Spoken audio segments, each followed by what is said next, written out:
সালাতের মধ্যে সবচেয়ে গুরুত্বপূর্ণ অংশ সিজদা বলে আল্লাহ রাসূল বলেন। আবু হুরায়রা রাদিয়াল্লাহু তাআলা আনহু বলেন, রাসূল সাল্লাল্লাহু আলাইহি সাল্লাম বলেছেন, আকরাবু মা ইয়াকুনুল রাব্বু মিনাল আবদে ওয়া হুয়া সাজিদ ফাকসিরুদ দুআ। মানুষ সবচেয়ে আল্লাহর নিকটে হতে পারে সিজদায়। মানুষ সবচেয়ে আল্লাহর নিকটে হতে পারে সিজদায়। অনেক বর্ণনায় রাতের সলাতে বলছিলাম, মানুষ যদি রাতের 3 ভাগের 2 ভাগ পার হয়ে ওঠে তাহলে সেও আল্লাহর নিকটে হয়, তবে বিবরণ এরকম নয়। এখানে বলছেন যে মানুষ সবচেয়ে বেশি আল্লাহর নিকটে হয় সিজদায়, যখন ও সিজদায় থাকে। অতএব ফাকসিরুদ দুআ, সিজদায় বেশি বেশি দোয়া করো, সিজদায় বেশি বেশি দোয়া করো। সিজদায় বেশি বেশি দোয়া করার জন্য বলা হচ্ছে। রাবিয়া ইবনে কাব বলছেন, কুনতু মা'আন নবী সাল্লাল্লাহু আলাইহি ওয়াসাল্লাম কুনতু আবিতু মা'আন নবী সাল্লাল্লাহু আলাইহি ওয়াসাল্লাম। আমি রাবিয়া ইবনে কাব একদা রাতে রাসূলের সাথে ছিলাম। ঘটনাটা সফরে ছিল। ফাআতাইতুহু বিওয়াজহিহি ওয়া হাজাতিহি, রাতের এক সময়ে আমি তার জন্য অজুর পানি আর প্রয়োজনীয় জিনিস মেসাক এরকম কিছু হবে নিয়ে এসে দিলাম। দেখলাম তিনি খুব খুশি। অধীনস্থ লোক মালিকের সেবা করলে মালিক খুব খুশি থাকেন। সময় মতো পাওয়া গেলে মালিক তাকে সময় অনেক কিছু দিয়ে থাকেন, আর সময় মতো পাওয়া না গেলে অলসতা করলে মালিক তাকে মূল্যায়ন করতে পারে না। এটা স্বাভাবিক গতি। যার কারণেই হয়তোবা তিনি মওলানা শোয়েব আলাইহিস সালাম ছিলেন, তবে ইতিহাস কাছাকাছি হয় না। শোয়েব আলাইহিস সালামকে তার মেয়ে দুটি বললেন, আব্বা, যে লোকটা আমাদের ছাগলকে পানি পান করিয়ে দিল সে লোকটা বিশ্বস্ত, শক্তিশালী, আস্থাভাজন, আপনি তাকে কাজে নিতে পারেন। কাজের লোক বিশ্বস্ত, শক্তিশালী, আস্থাভাজন হতে হবে, নইলে আপনার ব্যবসায় ক্ষতি আসবে। মানুষ হিসাবে প্রাণপণে চেষ্টা করতে হবে অধীনস্থ লোকগুলি এমন হওয়াই। তো আমি তাকে অজুর পানি এবং মেশক নিয়ে এসে দিলাম। তো তিনি আমাকে খুশি হয়ে বলছেন যে, সাল, তুমি কিছু চাও। অনেক বলেন সাল মা শাইতা, তোমার যেটা মনে লাগে চাও। তো তিনি তাহলে খুব খুশি, এটা আমি বুঝলাম। তো আমি বললাম যে, আসআলুকা মুরাফাতাকা ফিল জান্নাহ, আমি আপনার সাথে জান্নাতে থাকতে চাই, এটা বললেন। তাহলে রাসূল তাৎক্ষণিক উত্তর বলছেন যে, আওয়া গায়রা যালিক, না না, এটা নয়, অন্য কিছু বলো, অন্য কিছু বলো। তো সাহাবী বলছেন, হুয়া দাকা, এটাই চাই। তখন আল্লাহ রাসূল বলছেন, আইন্নি আলা নাফসিক বিকাসরাতিস সুজুদ, তাহলে আমাকে বেশি বেশি রাতে সালাত আদায় করে তাহাজ্জুদ পড়ে বেশি বেশি সিজদা করে আমাকে সহযোগিতা করো। তুমি যদি আমাকে সহযোগিতা না করো তাহলে আমি তোমাকে জান্নাতে সাথে নিয়ে থাকতে পারবো না। তোমাকে কি সহযোগিতা করতে হবে? বেশি সিজদা করো। বেশি সিজদা কি? রাতের সালাত আদায় করো। তুমি এইটা সহযোগিতা করলে আমি বাকিটা দেখব ইনশাআল্লাহ। যদিও রাসূল সাল্লাল্লাহু আলাইহি ওয়াসাল্লাম অন্য সময়ে বলেছেন আমার সাথে থাকার একটা পথ আছে। তখন তিনি বলেছেন যে 2টা মেয়ে যদি কেউ লালন পালন করে, 2টা মেয়ে, তাহলে সে আমার সাথে জান্নাতে থাকবে এইভাবে। তখন আঙ্গুল দুটি জমা করে দেখিয়েছেন। মানে এত কাছাকাছি থাকার পথ আর অন্য কিছু নেই। তবে এতিমকে লালন পালন করলেও আমার সাথে থাকবে, তখন একটু ফাঁকা, এতিমকে লালন পালন করলে। তবে তিনি বলেছেন সত্যবাদী ব্যবসায়ীরা নবীদের সাথে থাকবেন। বহুবার বলেছি, বলতেই থাকবো ইনশাআল্লাহ। উপার্জনের পথ 4টা। একটা দিন মজুরি, সহজ পথ, মরলেই শেষ, ঝামেলা শেষ।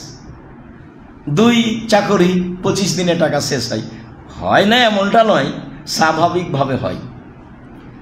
3 জমি চাষ সমান সমান, না হলে লস। 4 ব্যবসা। তখন রাসূল সাল্লাল্লাহু আলাইহি সাল্লাম বললেন, পার্টনারে ব্যবসা করলে যে কয়েকজন তারা মিলে করছে আমি তার অতিরিক্ত আরেকজন। ওরা যদি 10 জন মিলে করে তাহলে আমি 11 জন। ওরা যদি 3 জন মিলে করে তাহলে আমি 4র্থ জন। ওরা যদি 2 জন মিলে করে তাহলে আমি তৃতীয় জন। তবে এটা খুব কঠিন। একজন যদি একটু 19-20 করে, আরেকজনের না বলে 10 টাকা নিয়ে চলে গেছে, তখন আল্লাহ বলবেন যে হলো না, তোমরা থাকো, আমি গেলাম। তখন গন্ডগোল বেঁধে যাবে, মামলা মোকদ্দমা হবে, একজন টাকা নিয়ে আরেকজন চলে যাবে। কি যে ঝামেলা তা আপনারা জানেন ভালো বুঝি, যারা ব্যবসা করেন। তো নিজেই ব্যবসা করেন, সত্যবাদী ব্যবসায়ী নবীদের সাথে জান্নাতে থাকবেন, এভাবে তিনি বলেন, রাসূল সাল্লাল্লাহু আলাইহি ওয়াসাল্লাম যা বলেন। সম্মানিত দিনী ভাই বোন, সিজদা।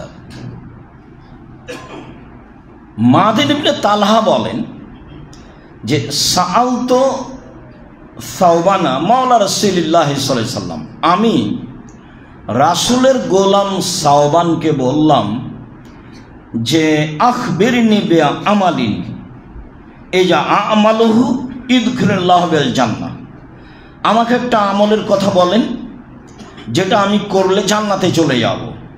ফাসাকাতা, দেখলাম সাওবান চুপ হয়ে গেল। আমি আবার বললাম বলেন, তো উনি চুপ হয়ে গেলেন। আমি আবার বললাম বলেন কি করলে জান্নাতে চলে যাব। তখন উনি বলছেন দেখেন, সালতো আন যালিকা রাসূলুল্লাহ সাল্লাল্লাহু আলাইহি ওয়াসাল্লাম, আমি এইটাই রাসূলকে জিজ্ঞাসা করেছিলাম। আমিও বলেছিলাম যে একটা আমলের কথা বলেন যাতে আমি জান্নাতে চলে যাব। তখন আল্লাহ রাসূল যেটা বলেছিলেন সেটাই বলি, এই জন্য আমি থেমেছিলাম। আল্লাহ রাসূল বললেন যে আলাইকা বিকাসরাতিস সুজুদ, তুমি বেশি বেশি সিজদা করো, মানে তাহাজ্জুদ পড়ো, তুমি বেশি বেশি সিজদা করো। কেন? ফাইন্নাকা লা তাসজুদু ইল্লা রাফাকাল্লাহু বিহা দারাজা, যখনই তুমি সিজদা করবে তখন তোমার মান বেড়ে যাবে।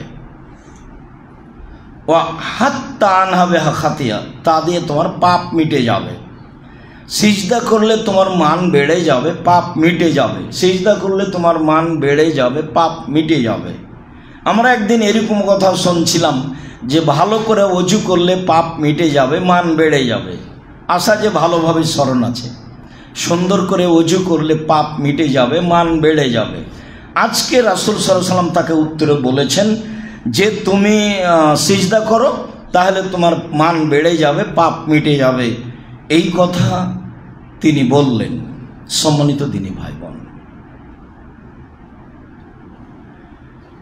আব্দুল্লাহ ইবনে আব্বাস রাদিয়াল্লাহু তাআলা আনহু বলেন, রাসূল সাল্লাল্লাহু আলাইহি সাল্লাম বলেছেন, নহিতু আন আকরাল কোরআন রাকিয়ান ও সাজদান, আমাকে নিষেধ করা হয়েছে যে আমি রুকু সিজদায় কোরআন মাজিদ পড়ব। রুকু এবং সিজদায় কোরআন মাজিদ পড়া নিষেধ। তখন তিনি বললেন, ফামার রুকু ফাজমু ফিহা রাব্বাহ, তো রুকু তাতে আল্লাহকে বড় বলে প্রকাশ করো। সুবহানাজিল জাবরুতি ওয়াল মালাকুতি ওয়াল কিবরি ওয়াল আজমাত, এসব দোয়া পড়ো। সুবহান কুদ্দুসান রব্বুল মালিক, এইসব পড়ো রুকুতে।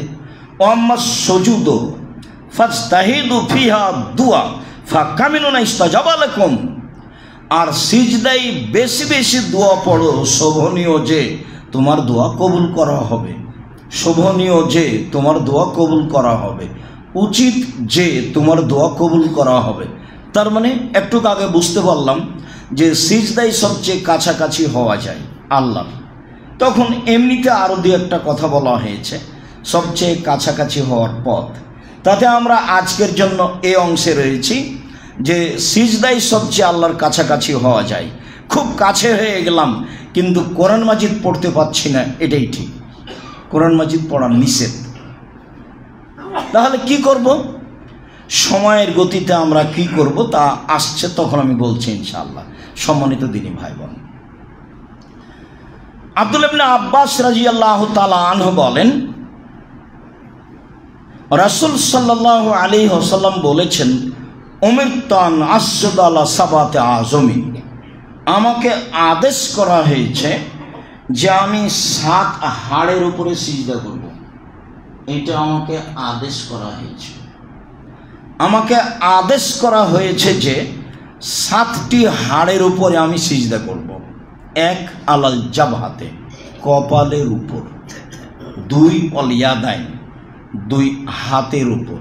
3 অলা রুকবাতাইনে, 2 হাঁটুর উপরে।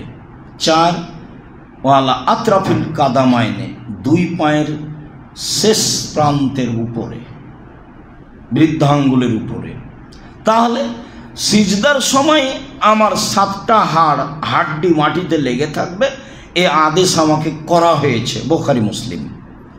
1 কপাল, 2 হাত, 3 5 2 হাঁটু, 7 2 পায়ের বৃদ্ধাঙ্গুল। সিজদার অবস্থাটা থাকতেই হবে। দুয়ার অংশে আবার আর একটা কথা আসবে, তো ভুলে যেতেও পারি, এখানে একটু অংশ বলে রাখি, ইনশাআল্লাহ চেষ্টা করব। সেটা হলো এই যে আমরা কিন্তু সলাৎ শিখেছি প্রায় মানুষ এইভাবে যে ডান পায়ের বৃদ্ধাঙ্গুলটা নড়াচড়া করা হবে না, এই কথা মিথ্যা। সিজদার সময় পা দুটি জমা হয়ে যাবে স্ব স্থান থেকে এসে।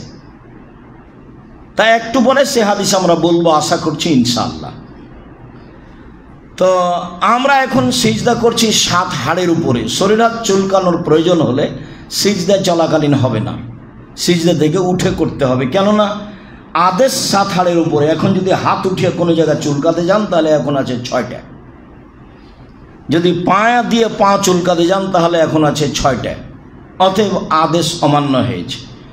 2 ওয়ালা নাকফেতা সিয়াবা ওয়ালা শারা, আমাকে কাপড় জড়িয়ে নিতে নিষেধ করা হয়েছে। সলাত আদায়ের সময় জামার হাত গোটানো নিষেধ। ওযুর সময় হাত গোটানো থাকলে সলাতের সময় ছেড়ে দিতে হবে। আমাকে কাপড় জড়িয়ে নিতে নিষেধ করা হয়েছে। পায়জামা, প্যান্ট, লুঙ্গি নিচের দিকে জড়ানো নিষেধ, কোমরের সাথে জড়িয়ে নিতে হবে, তাহলে পরিধানের মধ্যে চলে গেল। নিচে জড়ানো কঠোরভাবে নিষেধ। হাত জড়িয়ে সলাত আদায় করা কঠোরভাবে নিষেধ। তারপরে আমাকে চুল জমা করতে নিষেধ করা হয়েছে। যাদের মাথায় বড় চুল আছে তারা চুল বেঁধে সলাত আদায় করতে পারবে না। মহিলারা চুল সলাতের সময় খোপা খুলে দিতে হবে। এমনি ছাড়া থাকতে পারে বা বেনি গাঁথা থাকতে পারে। বেনি গাঁথলেও চুল তার স্ব স্থানে যেতে পারবে সময়ের গতিতে। খোপা বাঁধা থাকলে তা হবে না। রাসূল সাল্লাল্লাহু আলাইহি সাল্লাম বললেন যে আমাকে আদেশ করা হয়েছে আমি যেন কাপড় জড়িয়ে না নিই, আমাকে আদেশ করা হয়েছে আমি যেন চুল গুটিয়ে না নিই, সব কিছুই সিজদায় যাই, এটা আমার আদেশ আমাকে করা হয়েছে আল্লাহর পক্ষ থেকে। সম্মানিত দিনী ভাই বোন, আশা যে বিষয়টি আমরা বুঝেছি। আনাস রাদিয়াল্লাহু তাআলা আনহু বলেন, রাসূল সাল্লাল্লাহু আলাইহি ওয়াসাল্লাম বলেছেন, ইতাদেলু ফিস সুজুদে, ধীর স্থিরভাবে সুন্দর করে সিজদা করো। এই আলোচনা বহুবার চলে গেছে। সিজদা থেকে তাড়াহুড়া করে উঠবেন, তাড়াহুড়া করে সিজদায় যাবেন, এটা নিষেধ। ধীর স্থির সিজদায় যাও। ওয়ালা ইয়াবসুত আহাদুকুম যিরাইহি ইমবিসাতাল কালবে, আর সিজদার সময় তোমাদের কেউ যেন কুকুরের মতো করে তার 2 হাত বিছিয়ে না দেয়, তার 2 হাত ছড়িয়ে না দেয়। এই কথাটা কয়েকবার এসেছে। তার একবার এসেছে লা ইয়াফতারিসু আহাদুকুম হিনা সাজাদা, যখন তোমাদের কোনো ব্যক্তি সিজদা করবে, লা ইয়াফতারিসু আজদাইহি কামা কা ইফতিরাসিস সাবয়ে, হিংস্র প্রাণী যেমন বসে থাকার সময় হাতটা বিছিয়ে বসে, তার সামনের 2 পা বিছিয়ে বসে, তুমি তার মতো বিছিয়ে বসো না। তখন সরাসরি হিংস্র প্রাণী এবং কুকুরের সাথে তুলনা করে বলা হয়েছে। আবু হুরায়রা রাদিয়াল্লাহু তাআলা আনহু বলেন, নাহা রাসূলুল্লাহ সাল্লাল্লাহু আলাইহি ওয়াসাল্লাম আন নুকরাতিল গোরাব, কাকের মতো করে ঠক ঠক করে সিজদা করতে নিষেধ করা হয়েছে আমাকে। খালি গেলাম আর উঠলাম, একে বলা হয়েছে কাকের ঠক্কর মারা তার খাদ্যে বা মাটিতে। তো কাকের মতো করে ঠক্কর মাটিতে মারতে আমাকে নিষেধ করা হয়েছে। ইফতিরাস সাবয়ে, আর কুকুরের মতো করে হাত বিছাতে আমাকে নিষেধ করা হয়েছে। ওয়ালা ইউয়াত্তিনু আহাদুকুম আল মাকানা ফিল মসজিদে, আর তোমাদের কোনো ব্যক্তি মসজিদে একটা জায়গা নির্ধারণ করে নেবে, কামা ইয়ত্তেনুল বাইরু, উট যেমন একটা জায়গাকে নির্ধারণ করে নেই, সে সেখানে উঠে, সেখানে বসে, সেখানে খায়, এইভাবে তোমাদের কোনো ব্যক্তি যেন মসজিদে ঢুকে একটা জায়গা নির্ধারণ করে না নেয়, সেখানে অন্য কেউ বসলে কষ্ট পাবে, এটা যেন না হয়। যে যখন মসজিদে আসবে মসজিদের সুবিধা অনুযায়ী প্রথম কাতারে বসবে, এতে কোনো জায়গা নিয়ে কারো ব্যক্তিগত স্বাধীনতা থাকবে, এই কথা রাসূল সাল্লাল্লাহু আলাইহি ওয়াসাল্লাম না করে দিলেন। তাতে তিনি বললেন, এক, যে অবশ্যই কাকের মতো করে সিজদা দেওয়া হবে না, কাক যেভাবে ঠক্কর মারে। দুই, অবশ্যই কুকুরের মতো করে হাত বিছানো হবে না। তিন, অবশ্যই মসজিদে কোনো জায়গা কেউ নির্ধারণ করে নিতে পাবে না, ওখানে অন্য কেউ দাঁড়ালে সে কষ্ট পাবে, এই নীতি বাতিল। সম্মানিত দিনী ভাই বোন, মাইমুনা রাদিয়াল্লাহু তাআলা আনহা বলেন, কানা নবী সাল্লাল্লাহু আলাইহি সাল্লাম ইজা সাজাদা, যখন আল্লাহ রাসূল সিজদা করতেন, জাফা রুকবাতাইহি, জাফা ইয়াদাইহি, হাত্তা লাউ আন্না বাহমাতান তামুররু আই আরাদাতান তামুররা লামাররাত, যখন আল্লাহ রাসূল সিজদায় যেতেন তখন কনুইকে এইভাবে উঠে রাখতেন যে একটি ছাগলের বাচ্চা যদি বুকের নিচ দিয়ে পার হতে চায় তো যেতে পারবে। মাইমুনা রাদিয়াল্লাহু তাআলা আনহা বলেন, রাসূল সাল্লাল্লাহু আলাইহি ওয়াসাল্লাম যখন সিজদা করেন তখন তার দুই কনুই দুই হাতে উঠিয়ে রাখেন, তাতে একটি ছাগলের বাচ্চা যদি পার হতে চায় পেটের নিচ দিয়ে তাহলে যেতে পারবে। বারা ইবনে আযিব রাদিয়াল্লাহু তাআলা আনহু বলেন, রাসূল সাল্লাল্লাহু আলাইহি ওয়াসাল্লাম আমাকে বললেন, এজা সাজাদতা, যখন তুমি সিজদা করবা তখন ফাওয়াদা কাফাইকা, তোমার হাতের কবজি দুইটি রাখো মাটিতে, আর ফাইর ফাকাইকা, আর কনুইকে খাড়ো করে রাখো। অফির আয়াতিন ফালাম্মা সাজাদা ফালিয়াজা জাবহাতাহু বাইনা কাফাইহি, যখন তোমাদের কোনো ব্যক্তি কপাল মাটিতে রাখবে তখন যেন তার দুই কবজির মাঝে রাখে, কবজির মাঝে রাখে। খুব ভালোভাবে মনে রাখতে হবে, সিজদাটা একটু আগিয়ে দিতে হবে, যা প্রথম থেকে বলে আসছি, যাতে করে পিঠের লম্বা হাড় সোজা হয়ে থাকে। তারপরে সিজদাটা হবে দুই হাতের কবজির মাঝে। তখন তিনি বললেন যে ওয়াইয়ারফা যুদাইহা আন জামবাইহি, তার দুই পার্শ্ব থেকে দুই বাহুকে পৃথক করে রাখবে, তার দুই পার্শ্ব থেকে দুই বাহুকে পৃথক করে রাখবে, এই আদেশ তিনি করলেন। আব্দুল্লাহ ইবনে মালিক ইবনে বুহাইনা বলেন, রাসূল সাল্লাল্লাহু আলাইহি সাল্লাম সিজদা করলেন, দেখলাম যে হাত্তা ইয়াবদুয়া বায়াজা এবতাইহি ও বায়াজা এবতাইহি, যখন তিনি সিজদা করতেন চাদর গায়ে দিয়ে তখন তার বগলের শুভ্রতা পিছন থেকে দেখা যেত। বিষয়টি কতদূর স্পষ্ট করতে পারছি? অন্তত জামাতে সারিবদ্ধ সালাত আদায় করলে প্রাণপণে চেষ্টা করতে হবে কোনোই দুটি যেন উরুর সাথে লেগে না থাকে, আর কোনোই থেকে হাত কবজি পর্যন্ত যেন মাটির উপরে বিছানো না থাকে, সবটাই নিষেধ। তবে কঠোর ভাষা উল্লেখ করেছেন কুকুরের মতো বিছানো। আবার এখানে তিনি বললেন যে তার দুই কনুই দুই হাত তার দুই শরীরের দুই পার্শ্ব থেকে পৃথক থাকবে। তাতে তিনি বললেন ছাগলের বাচ্চা চাইলে নিচ দিয়ে পার হয়ে যেতে পারে। সম্মানিত দিনী ভাই বোন, আমাদের ভারত, বাংলাদেশ, পাকিস্তানের প্রায় শতকরা 95 জন মহিলা সালাত আদায় করার সময় তার বুককে উরুর সাথে লাগিয়ে সালাত আদায় করে,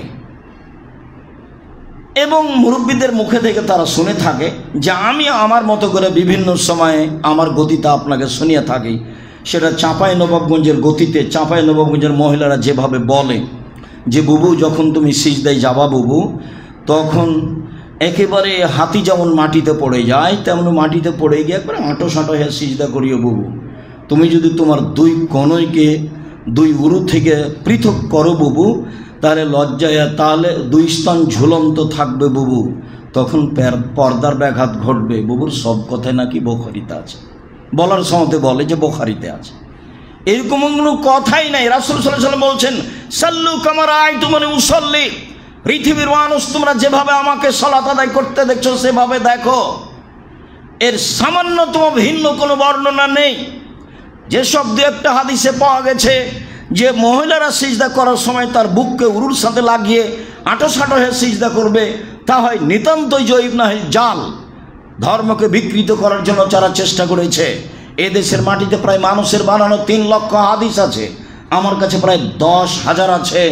আপনার দেখানোর দাবিতে, চাওয়ার দাবিতে যেন দেখানো সহজ হয়, এই জন্য সম্মানিত দিনী ভাই বোন, শুধুমাত্র একজনের কথা দিয়ে ধর্ম চলে, যার নাম মুহাম্মদ সাল্লাল্লাহু আলাইহি সাল্লাম। পৃথিবীর ব্যতিক্রম মানুষ উমার, তবু উমারের কথা দিয়ে ধর্ম চলে না। পৃথিবীর ব্যতিক্রম ভিন্ন ধরনের মানুষ উমর রাদিয়াল্লাহু তাআলা আনহু, তারপরও তার কথা দিয়ে ধর্ম চলে না। অতএব পুরুষ নারীর একই সালাত, তাকে এভাবেই সালাত আদায় করতে হবে, এটাই চূড়ান্ত।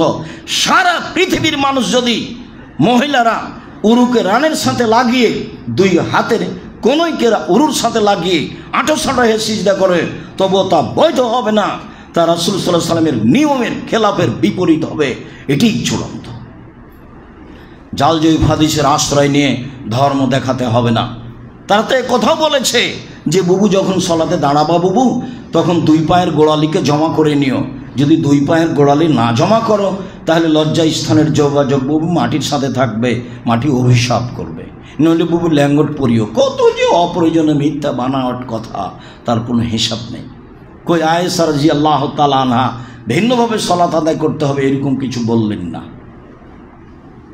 সম্মানিত দিনী ভাই বোন, আমরা সিজদার অবস্থাটা কেমন হবে, কিভাবে থাকবে, তার একটা বিবরণ আপনার সামনে পেশ করছিলাম একাধিক হাদিস পেশ করে। আব্দুল্লাহ ইবনে উমর রাদিয়াল্লাহু তাআলা আনহু বলেন, রাসূল সাল্লাল্লাহু আলাইহি সাল্লাম বলেছেন, লা ইয়ানজুরু লাহু তাআলা ইলা সালাতে আবদিন লা ইয়াকুমু ফিহি রুকুহু ওয়া সুজুদাহু লা ইয়াকুমু ফিহি সুলবাহু ফি রুকুই ওয়া সুজুদে। যে ব্যক্তি রুকু সিজদার সময় তার পিঠের লম্বা হাতটা একবারে সোজা করে না, তার সালাত আল্লাহ দেখবেন না, তার সালাতের প্রয়োজন নেই। সে কিভাবে সালাত আদায় করলো এইটা আল্লাহ ভাববেন না। এইভাবে সালাত আদায় করতে হবে যে যাতে করে আমার রুকু সিজদা ধীর স্থির হয়, সুন্দর হয়, এবং পিঠের লম্বা হাড় যেন একেবারেই সোজাসুজি থাকে। আবু হুরায়রা রাদিয়াল্লাহু তাআলা আনহু বলেন, রাসূল সাল্লাল্লাহু আলাইহি ওয়াসাল্লাম বলেছেন, যখন তোমাদের কোনো ব্যক্তি সিজদায় যাবে, তখন সিজদাটা তার এমন হতে হবে যে সে যেন প্রশান্তি ও তৃপ্তি লাভ করে যে আমি সিজদায় আছি। নাক কপাল একসাথে লাগিয়ে, নাক কপাল যদি একসাথে না লেগে থাকে তাহলে মনে করতে হবে সিজদাটা হয়নি। নাককে ভিন্নভাবে বলা হয়নি, নাক আগে যাবে না কপাল আগে যাবে, এ কথা রাসূল সাল্লাল্লাহু আলাইহি সাল্লাম বলেননি। নাক কপাল সমান মুখ কপাল, অতএব নাক আগে কপাল আগে পরে এ কথা নয়, আগে যাক আর পরে যাক সিজদার সময় দুটাই লেগে থাকবে, এটাই আদেশ। আবু হুরায়রা রাদিয়াল্লাহু তাআলা আনহু বলেন, রাসূল সাল্লাল্লাহু আলাইহি সাল্লাম বলেছেন, এজা সাজাদা আহাদুকুম ফালা ইয়াবরুকু কামা ইয়াবরুকুল বাঈদ। এইটা একটা কথা, যখন তোমাদের কোনো ব্যক্তি সিজদায় যাবে তখন সে যেন উটের মতো করে না বসে, যেমনভাবে উট বসে এইটা কি? এ হাদিসের পরের অংশ বলি, তাহলে আমাদের কাছে ধরা পড়বে। ওয়াল ইয়াজা কাফাইহে কাবলা আই ইয়াজা রুকবাতাইহে, যেন হাত দুইটি আগে মাটিতে রাখে আর হাঁটু দুইটি পরে মাটিতে রাখে। তো যেহেতু মুহাম্মদ সাল্লাল্লাহু আলাইহি সাল্লাম আরবের মানুষের সম্পর্ক উট গরু ছাগলের সাথে বেশি, তো এখন সলাতের সিজদায় যাওয়ার পদ্ধতিকে উটের সাথে বললেন। উট যেভাবে বসে সেভাবে তোমরা বসো না, তোমরা হাত আগে রেখো আর পা হাঁটু পরে রেখো, তাহলে উট আগে পা রাখে। কোনোদিন খেয়াল করেছেন কি না, বা দেখলে দেখবেন আগে পা নিচে রাখে তারপরে হাঁটু বসায়। তো রাসূল সাল্লাল্লাহু আলাইহি ওয়াসাল্লাম বললেন, তোমরা যখন সিজদায় যাবা তখন উটের মতো করে বসো না, বরং তোমরা হাত আগে রাখবে আর হাঁটু পরে রাখবে। আর একাধিক হাঁটু আগে রাখতে হবে এ মর্মে জয়ীফ হাদিস রয়েছে, যেগুলি রাসূল সাল্লাল্লাহু আলাইহি ওয়াসাল্লামের সালাত বনাম প্রচলিত সালাতে দেওয়া আছে। আমি আপনাকে প্রতিদিন পড়তে বলে কষ্ট দিতে চাইনি, আমি বরং চাচ্ছি যে আমি যত বলছি আপনি তার চেয়ে বেশি বলবেন, এটা আমি চাচ্ছি। আপনি আপনার বন্ধু বান্ধব, দিনী ভাই বোন, আত্মীয় স্বজন, খালা ফুফু সবকে দিবেন। আমি তো চেষ্টা করেছি মানুষ হিসাবে একটা বাক্য নিজে থেকে না লিখা, একটা বাক্য। বা আপনিও পড়ে দেখেন সলাতের উপর বইটা শুরু থেকে শেষ পর্যন্ত, কোনটা বাক্য আপনার কাছে মনে হয় যে আব্দুর রাজ্জাক সাহেব এই বাক্যটা না লিখলেই চলতো, এটা অপ্রয়োজনীয় বাক্য। আমি মানুষ হিসাবে চেষ্টা করেছি। তো সেখানে বেশ কিছু জয়ীফ হাদিস দেওয়া আছে, যাতে প্রমাণ হচ্ছে যে আগে হাঁটু রাখতে হবে পরে পা রাখতে হবে। মনে রাখা ভালো হবে যে সব হাদিস যত হাঁটু রাখার আছে সবগুলোই জয়ীফ, সবগুলোই অগ্রহণীয়। অতএব হাত আগে রাখতে হবে এই কথাই ঠিক। কিভাবে রাখতে হবে, মাথা কোথায় রাখতে হবে, কপাল, সেটা স্পষ্ট হয়েছি। হাত দুটি কিভাবে থাকবে সেটাও আমরা স্পষ্ট হয়েছি, আশা করছি ইনশাআল্লাহ। আল্লাহ তুমি আমাদেরকে রাসূলের পদ্ধতিতে সালাত আদায় করার তৌফিক দান করো। আল্লাহুম্মা সাল্লি আলা ওয়া বারিক আলাইহি।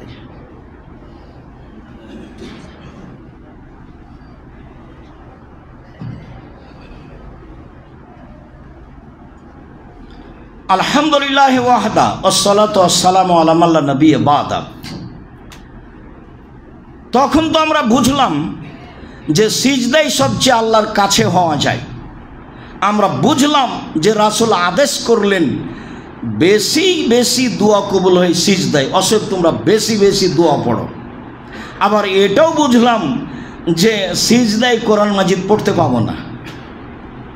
রব্বানা আতিনা ফিদ দুনিয়া হাসানাতাও ওয়া ফিল আখিরাতি হাসানাতাও ওয়া কিনা আযাবান নার বলতে পাবো না।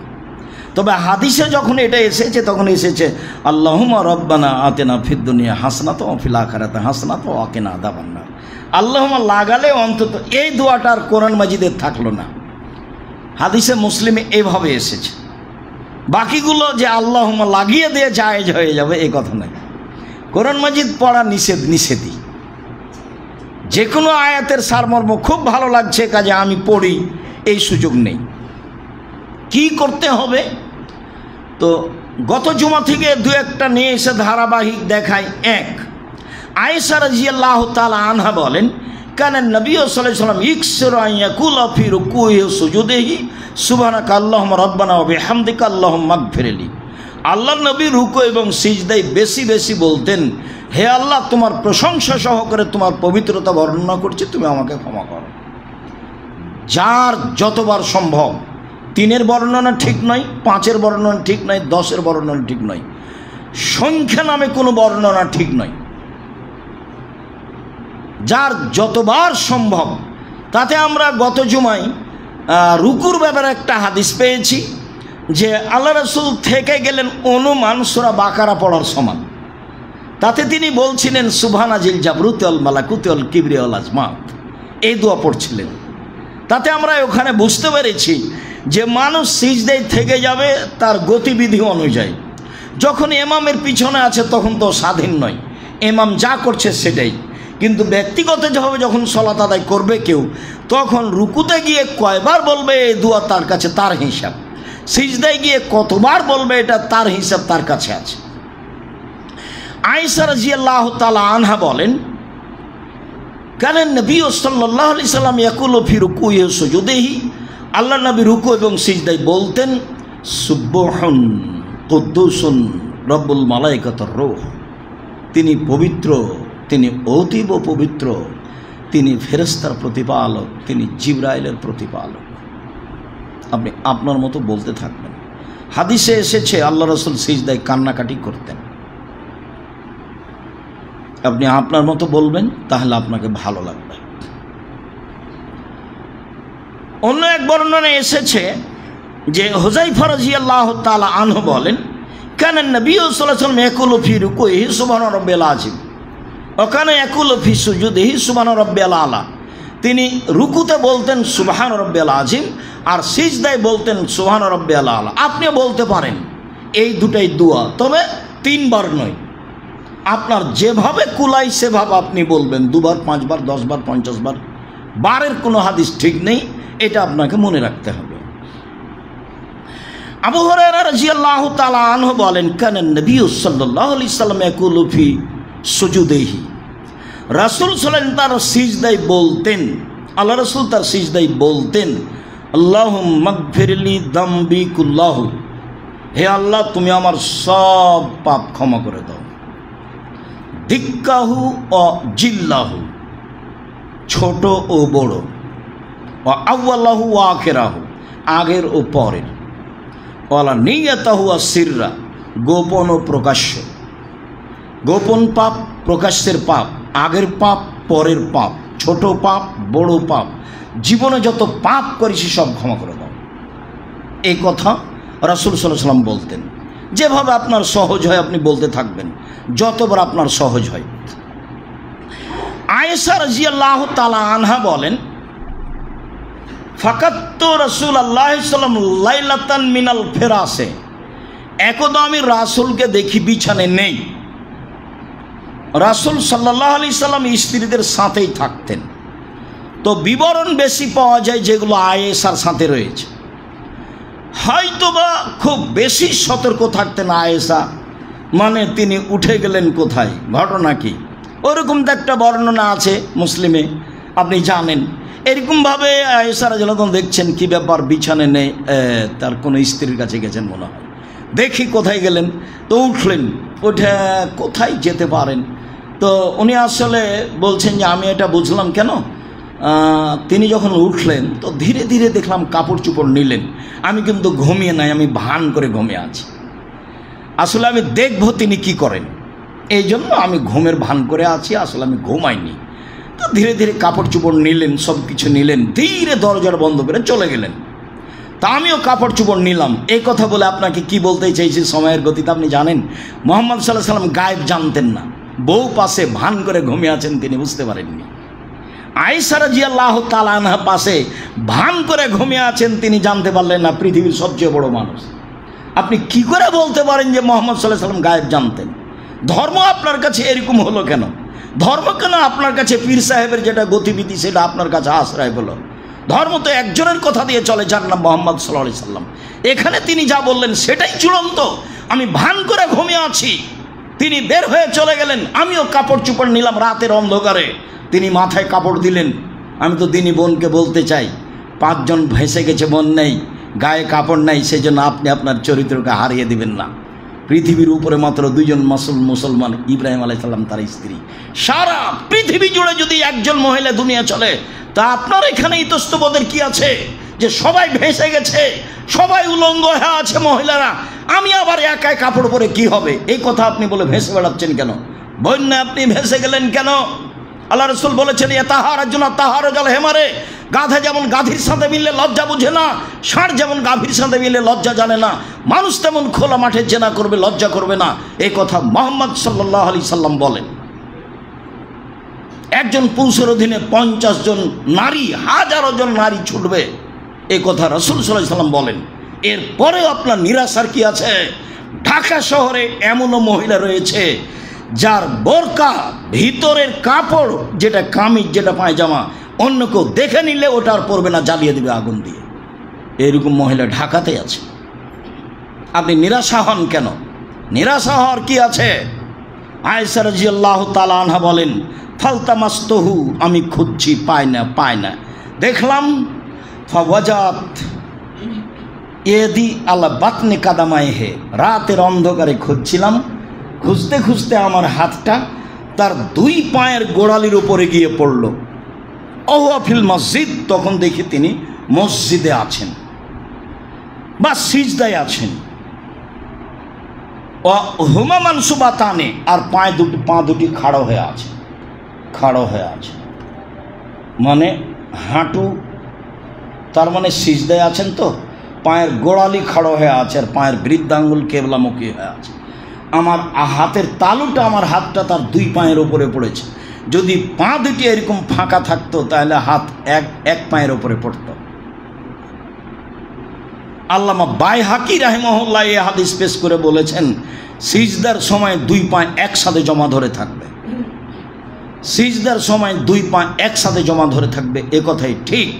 আয়েশা রাদিয়াল্লাহু তাআলা আনহা বলেন, রাতের অন্ধকারে আমি হাত দিয়ে খুঁজছিলাম, খুঁজতে আমার হাতের পেটটা রাসূল সাল্লাল্লাহু আলাইহি সাল্লামের 2 পায়ের গোড়ালির ওপরে গিয়ে পড়ল। তখন তিনি সিজদায় আছেন আর পায়ের গোড়ালি দুটি খাড়ো হয়ে আছে। তিনি এবার বলছেন, আল্লাহুম্মা ইন্নী আউযু বিরিজাকা মিন সাখাতিকা, হে আল্লাহ, তোমার সন্তুষ্টি দিয়ে অসন্তুষ্টি হতে বাঁচতে চাচ্ছি। ও মুআফাতিকা মিন উকুবাতিকা, আর তোমার ক্ষমা দিয়ে তোমার শাস্তি থেকে বাঁচতে চাচ্ছি। ওয়া আউযু বিকা মিনকা, আর তোমার সাহায্যে যাবতীয় অন্যায় হতে বাঁচতে চাচ্ছি। লা উহসি আলাইকা, তোমার প্রশংসা আমি শেষ করতে পারি না। আনতা কামা আসনাইতা, তুমি নিজের জন্য যেটা বলেছো সেটাই, তুমি নিজের জন্য যত প্রশংসার কথা বলেছো তত। আদাদা খালকেহি ওয়ারাজা নাফসেহি ওয়াজান্নাত আরশেহি ওয়া মাদাদা কালিমাতিহি, আকাশ পরিমাণ, জমিন পরিমাণ, গাছপালা পরিমাণ, যত তোমার পরিমাণ লাগে তত তোমার প্রশংসা। আমি আর কি ভাষা বলবো? লাহুসি আলাইকা আনতা কামা আসনাইতা আলা নাফসি, তুমি নিজের জন্য যেমন বলেছো তুমি তেমন। দেখি রাসূল সাল্লাল্লাহু আলাইহি ওয়াসাল্লাম এই দোয়া পড়ছিলেন, আল্লাহুম্মা ইন্নী আউযু বিরিদাকা মিন সাখাতিকা ওয়া মুআফাতিকা মিন উকুবাতিকা ওয়া আউযু বিকা মিনকা লা উহসি সানান আলাইকা আনতা কামা আসনাইতা আলা নাফসি। রাসূল সাল্লাল্লাহু আলাইহি ওয়াসাল্লাম এই দোয়া পড়ছিলেন। লম্বা হয়ে গেল? লম্বার কিছু নেই, মুখস্থ করতেই হবে। আমার দিনী ভাই বোন যারা বয়স্ক তাদের জন্য সময় কতদিন? 7 দিন। আর যুবকদের সময় 1 দিন, 2 দিন, 3 দিন, মুখস্থ করতেই হবে। আয়েশা রাদিয়াল্লাহু তাআলা আনহা এই দোয়া পড়তেন। সম্মানিত দিনী ভাই বোন, এইবার আমরা 2 সিজদার মাঝে যাওয়ার পূর্বে আর একটা হাদিস বলি, যেই হাদিসটা আলী রাদিয়াল্লাহু তাআলা আনহুকে বর্ণিত রয়েছে, যে হাদিসে রাসূল সাল্লাল্লাহু আলাইহি সাল্লাম সানা হিসাবে পড়েছেন, সাজাদা ওয়াজহিল্লাযী খালাকাহু ফাতারাস সামাওয়াতি ওয়াল আরজ, সে আল্লাহর প্রশংসা করি যে আল্লাহ আকাশ জমিনকে সৃষ্টি করেছেন। তারপরে শেষ অংশে গিয়ে রাসূল সাল্লাল্লাহু আলাইহি সাল্লাম বলছেন, আল্লাহুম্মা লাকা সাজাদতু, হে আল্লাহ, তোমার জন্যই সিজদা করলাম। অবেকা আমান্ত, তোমাকেই মেনে নিয়েছি। অলাকা আসলাম, তো তোমার নিকটেই নিজেকে সমর্পণ করলাম। ওয়াজ্জাহতু ওয়াজহিয়া, আমি আমার মুখমণ্ডলকে তোমার জন্যই সমর্পণ করেছি। সেই সত্তার জন্য করেছি, আল্লাযী খালাকাহু, যে মুখমণ্ডলকে সৃষ্টি করেছে, ওয়াসাওয়ারাহু, যে তাকে আকৃতি দিয়েছে, ওয়াসাক্কা সামাহু ওয়া বাসারাহু, যে এখানে শোনার ক্ষমতা এবং দেখার ক্ষমতা দিয়েছে, তার জন্যই আত্মসমর্পণ করলাম, তার জন্যই সিজদা করলাম। তাবারাকা তাআলা, তুমি সর্বোচ্চ মর্যাদার অধিকারী, আহসানুল খালিকিন, তুমি উত্তম সৃষ্টিকর্তা। এইগুলি রাসূল সাল্লাল্লাহু আলাইহি সাল্লাম সিজদায় বলছিলেন। সম্মানিত দিনী ভাই বোন, আমরা সিজদাই রাসূল সাল্লাল্লাহু আলাইহি ওয়াসাল্লাম অনেক কিছু বলতেন, সেটা আমরা অবগত হলাম। এছাড়া আর কি? তো যেহেতু বেশি বেশি দোয়া কবুল হয়, কোরআন মাজিদ পড়া নিষেধ, তাহলে কি বলতে পারি? বলেন আল্লাহুম্মা ইন্নাকা আফুউন তুহিব্বুল আফওয়া ফা'ফু আন্নি। হে আল্লাহ, তুমি ক্ষমাশীল, ক্ষমাকে ভালোবাসো, আমাকে ক্ষমা করো। যেহেতু তুমি ক্ষমাশীল, যেহেতু তুমি ক্ষমাকে ভালোবাসো, তো আমাকে ক্ষমা করো। বলেন আল্লাহুম্মা ইন্নাকা আফুউন তুহিব্বুল আফওয়া ফা'ফু আন্নি, আল্লাহুম্মা ইন্নী আসআলুকাল হুদা ওয়াত তুকা ওয়াল আফাফা ওয়াল গিনা। তোমার কাছে চাই হেদায়েত, তোমার কাছে চাই পরহেজগারিতা, তাকওয়া। কত যে পাপ থেকে বাঁচার জন্য চেষ্টা করছি, জীবন বাজি রেখে আব্দুর রাজ্জাক সাহেবের কথা শুনে কত তওবা তিল্লা করলাম, তারপরে কয়দিন পরে দেখি সে পাপ করছি, কয়দিন পরে দেখি ঠিকই সিগারেট খাচ্ছি, কয়দিন পরে দেখি ঠিকই জর্দা খাচ্ছি, আর কয়দিন পরে দেখি ওই মেয়েটার সাথে আবারও কথা বলছি। কত যে তওবা করলাম আর কত যে কান্নাকাটি করলাম। তা আমি আপনাকে কি পরামর্শ দিতে পারি? একটা তো পরামর্শ থাকলো যে রাতে উঠে কিছু বলা, আর একটা থাকলো সবচেয়ে কাছে হয়ে গেছে আল্লাহর, তখন একটু বলি না আল্লাহুম্মা ইন্নী আসআলুকাল হুদা ওয়াত তুকা ওয়াল আফাফা ওয়াল গিনা। তুমি পরহেজগারিতা দাও তো আমাকে, তাকওয়া দাও, কারোর প্রতি যেন আমাকে নির্ভর করা না লাগে সেটা দাও, আমাকে আত্মসংযমী হয়ে যেন আমি থাকতে পারি, এই তৌফিক তুমি দান করো। আর এমনিতে আপনি হাত তুলে দোয়া করার সময় বলবেন তুমি আমাকে ক্ষমা ভিক্ষা দাও, ইজ্জত ভিক্ষা দাও, তাকওয়া ভিক্ষা দাও। তাকওয়া ছাড়া আপনি এটা টিকতে পারবেন না, খুব কঠিন। আর লজ্জা ছাড়া ঈমান টিকবে না, তাকওয়া ছাড়া এগুলো টিকবে না। পাপ হচ্ছে কেন? আমি তো চাচ্ছি যে পাপ করব না, তারপরে হয়ে যাচ্ছে কেন? মানে আমি টিকতে পারছি না। তো যতক্ষণ পর্যন্ত তার পক্ষ থেকে তাকওয়া, আল্লাহ থেকে, পাপ থেকে বেঁচে থাকা, এরকম গতি না আসবে, ততক্ষণ পর্যন্ত আমি আর আপনি টিকতে পারবো না। রাসূল সাল্লাল্লাহু আলাইহি সাল্লামের ওই কথাটা আপনাকে আমি বলেছি, যখন একজন সাহাবী বললেন আল্লাহর নবী, আমার স্ত্রীকে অন্যের সাথে যদি অন্যায় অশ্লীল কাজ করতে দেখি তাহলে আমি কি করব? তখন আল্লাহ রসুল বলছেন তুমি প্রমাণ পেশ করবা, 4 জন প্রমাণ, নইলে তোমার লাঠি। তখন বলছেন যে আল্লাহ রসুল বলেন কি, ওই সময়তে আমি প্রমাণ খুঁজতে যাব? ওকে আগে আমি মারবো, তারপরে কোনো কথা। এটা সাহাবী বললেন, ওই সময়তে আমি প্রমাণ কোথায় খুঁজতে যাব? ওকে আমি মারবো, তারপরে কোনো কথা। তখন আল্লাহ রসুল বলছেন দেখছো তোমরা আবু সাঈদ খুদরির কত আত্মমর্যাদা, তার আত্মমর্যাদায় ব্যাঘাত ঘটেছে, তার স্ত্রী অন্যের সাথে অন্যায় করছে, তার আত্মমর্যাদায় ব্যাঘাত ঘটেছে, সে তাকে মারবে।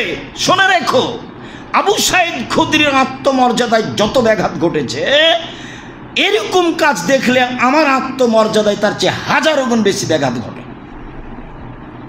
আর আমার আত্মমর্যাদাতে এরকম কাজ দেখলে যত ব্যাঘাত ঘটে, আল্লাহর আত্মমর্যাদায় তার চেয়ে 1000 গুণ বেশি ব্যাঘাত ঘটে। তাহলে আল্লাহ কত অসন্তুষ্ট হন। অথচ আমি আর আপনি চেষ্টা করছি অশ্লীল কাজ থেকে বেঁচে থাকার, কিন্তু সফল হতে পারছি না। কি পরামর্শ দিতে পারি? পরামর্শ এটাই, যেহেতু এখন সবচেয়ে কাজে এখন বলি যে আল্লাহুম্মা আসআলুকাল হুদা ওয়াত তুকা ওয়াল আফাফা ওয়াল গিনা। আর না হলে সালাম ফেরার পরে আবার সিজদায় বলি যে তুমি আমাকে তাকওয়া ভিক্ষা দাও, ইজ্জত ভিক্ষা দাও, ক্ষমা ভিক্ষা দাও, তাকওয়া ভিক্ষা দাও। তুমি সর্বশক্তিমান, তুমি আজিজ, তুমি পরাক্রমশালী, তুমি সব কিছু করতে পারো, তোমাকে আমি বিশ্বাস করি। দিনকে যেমন দিন বলি, রাত বলি না, রাতকে যেমন দিন বলি না, এইটা যেমন বিশ্বাস করি তোমাকে, তেমনি বিশ্বাস করি তুমি সর্বশক্তিমান। তুমি আমাকে ফিরিয়ে দিও না,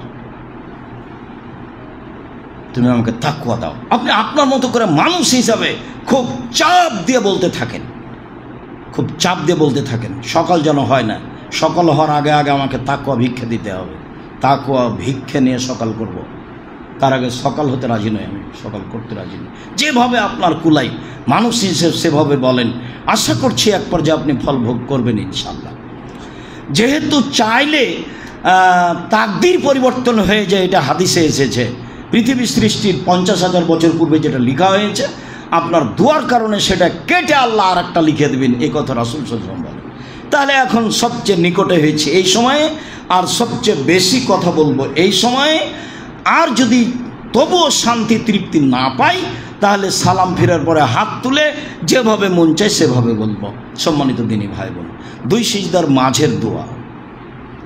আবু হুরায়রা রাদিয়াল্লাহু তাআলা আনহু বলেন, রাসূল সাল্লাল্লাহু আলাইহি সাল্লাম বলেছেন, আল্লাহুম্মা গফিরলি ওয়ারহামনি ওয়াআফিনি ওয়ারযুকনি, অন্য একবার নেন অহদিনী, হে আল্লাহ তুমি আমাকে ক্ষমা করো, আমাকে নিরাপত্তা দাও, তুমি আমাকে মাফ করো, তুমি আমাকে রুজি দাও। অন্য বর্ণনা রয়েছে তুমি আমাকে খেতে দাও, তুমি আমাকে রুজি দাও, তুমি আমাকে মাফ করো, তুমি আমার প্রতি দয়া করো। অন্য এক বর্ণনা এসেছে রাসূল সাল্লাল্লাহু আলাইহি ওয়াসাল্লাম বলতেন, হুযায়ফা রাদিয়াল্লাহু আনহু বলেন, ফায়াকুলু বাইনা সাজদাতাইনে রব্বিক ফিরলি রব্বিক ফিরলি, হে আল্লাহ তুমি আমাকে ক্ষমা করো, হে আল্লাহ তুমি আমাকে ক্ষমা করো। এক বর্ণনা এসেছে একবার, এক বর্ণনা এসেছে দুইবার। তখন বিদ্বানগণ বলতে চেয়েছেন যে যেহেতু দুইবার মানে একাধিকবার, তখন আমি দুই সিজদার মাঝে এটাও বলতে পারি, রব্বিক ফিরলি রব্বিক ফিরলি রব্বিক ফিরলি, আল্লাহ তুমি আমাকে ক্ষমা করো, আল্লাহ তুমি আমাকে ক্ষমা করো, আল্লাহ তুমি আমাকে ক্ষমা করো। সম্মানিত দিনী ভাই বোন, আমরা মোটামুটি রুকুতে কি বলবো, সিজদায় কি বলবো, সিজদার দুইটা সিজদার মাঝে কি বলবো, এবং আমাদের সিজদার অবস্থা কেমন হবে, হাত কেমন হবে, আমাদের মুখমণ্ডলটা কোথায় রাখবো, দুই হাতের মাঝে দুই কবজির মাঝে, এটা আমরা মোটামুটি অবগত হয়েছি। সম্মানিত দিনী ভাই বোন, আমি আপনাকে রাসূলের পদ্ধতিতে আন্তরিকভাবে রুকু সিজদা করার জন্য অনুরোধ জানাচ্ছি। অবশ্যই সুন্দর করে ওযু করবেন, তাড়াহুড়া করবেন না। অবশ্যই সালাত আদায় করবেন। অল্প সময় যদি করতে চান তাহলে সূরা নাস আর ফালাক পড়েন। তার চেয়ে যদি অল্প সময় করতে চান তাহলে প্রথম রাকাতে বলেন আসর ওয়াল আসরি ইন্নাল ইনসানা লাফি খুসর, আর দ্বিতীয় রাকাতে পড়েন সূরা কাউসার ইন্না আতাইনা কাল কাউসার। তাহলে সহজে তাড়াতাড়ি হয়ে যাবে। রুকুর মান বজায় রাখবেন, সিজদার মান বজায় রাখবেন, নইলে সালাত হবে না এ কথাই ঠিক, নইলে সালাত হবে না এ কথাই ঠিক। হাত বিছিয়ে সালাত আদায় করলে তা হবে কুকুরের বিছানো, হিংস্র প্রাণীর বিছানো, তা সিজদা হবে না এ কথাই ঠিক। মহিলা পুরুষের একই হুকুম। সারা পৃথিবীর মহিলা যদি এইভাবে আঁটো সাঁটো হয়ে বুককে উল্টোর সাথে লাগিয়ে সালাত আদায় করে, কারো সালাত হবে না এ কথাই ঠিক। রাসূল সাল্লাল্লাহু আলাইহি ওয়াসাল্লামের পদ্ধতিতে সালাত আদায় করতে হবে, এটাই চূড়ান্ত। সাল্লু কামা রাআইতুমুনি উসাল্লি, পৃথিবীর মানুষ আমাকে যেভাবে সালাত আদায় করতে দেখছো সেভাবে তোমরা সালাত আদায় করো। আব্দুর রাজ্জাক সাহেব আল্লাহ রাসূল কি বেঁচে আছেন তাকে দেখবো, তাহলে আমরা মানুষ হিসেবে নির্ভরযোগ্য কথাটা গ্রহণ করি। তিনি বললেন আমি চলে গেলাম, দুইটা জিনিস রেখে গেলাম, কোরআন আর হাদিস। তাহলে হাদিসে অনেক ব্যাঘাত ঘটেছে, তো সেইগুলো আশ্রয় নিব কীভাবে? বুখারীতে নিই, সবার বিশ্বস্ত কিতাব। কালকে রুকু সিজদা বুখারীতে দেখি, সবার বিশ্বস্ত কিতাব মুসলিমে দেখি, সবার বিশ্বস্ত কিতাব রিয়াজুস সালেহিন তাতে দেখি। আর আমরা মানুষ হিসেবে বলছি, আমরা যেটুকু লিখেছি তাতে মানুষ হিসেবে চেষ্টা করেছি, এখনও দেখতে পারেন।